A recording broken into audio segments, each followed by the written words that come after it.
il y a une forte méconnaissance de l'espèce canine qui est liée au fait qu'on pense que le chien est un loup qui a été domestiqué, ce qui n'est pas le cas. Le chien n'est pas un loup. Il aurait un cousin éloigné avec le loup, mais voilà, c'est tout ce qu'on en sait. Et surtout que quand on parle de chien, on parle d'espèces captives, donc qui est impossible à comparer avec le loup. Et en fait, il y a une étude qui date de 1973, je crois, d'un mec qui s'appelle David Mensch, qui a fait la fameuse étude où il y aurait un loup alpha, la femelle alpha, puis l'oméga, et ce qui ferait un ordre de celui qui mange en premier, celui qui peut se reproduire avec les autres. Et de là, il y a plein d'éducs canins et de propriétaires de chiens qui se sont dit, bah, c'est la même chose chez le chien. Donc, le chien devrait avoir un chef de meute et qui serait potentiellement l'humain. Sauf que David Mensch, qui a fait l'étude sur les loups, est revenu il y a 10 ans sur son étude en disant en fait, je me suis trompé, les gars. Vraiment, j'ai étudié des loups captifs. Donc, en fait, forcément, les loups vont s'organiser d'une certaine façon quand ils sont en captivité, alors que les loups, à l'état naturel, en fait, une meute, c'est le papa, la maman et les bébés, quoi. D'accord. Il n'y a pas de groupe plus grand? Non.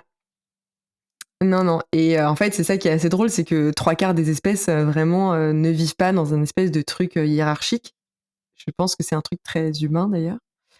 Et du coup, en étudiant le chien, on s'est rendu compte que vraiment les chiens vivent dans des relations dynamiques. Donc, c'est des trucs qui vont changer tout le temps. Et c'est surtout que les... l'humain ne peut pas être le chef de meute d'un chien, sachant que nous ne convoitons pas les mêmes ressources. Et à partir Ok. de ce moment-là, en fait, si on comprend l'espèce canine et qu'on prend en compte les besoins du chien, on se rend compte qu'en fait, quand on cohabite avec un chien, on cohabite juste avec un chien. C'est un peu comme un coloc, quoi. Et il n'y a pas de raison de vouloir dominer son chien, soumettre son chien, que le chien nous obéisse absolument. Et c'est plus une relation de coloc, quoi.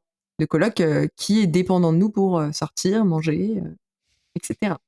Donc, coloc un peu chiant quand même. Mais coloc là.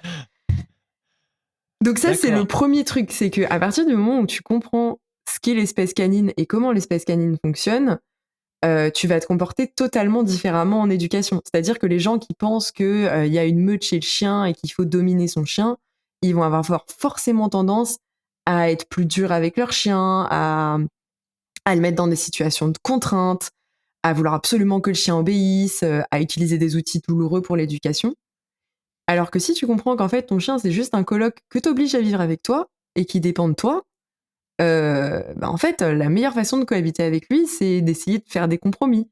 De dire ok je t'oblige à vivre avec moi, par contre je vais te donner de la nourriture de qualité, je vais te faire des sorties de qualité, tu pourras interagir avec tes potes au maximum, et voilà, par contre en échange je te demande par exemple de pas pisser partout et de pas manger le canapé.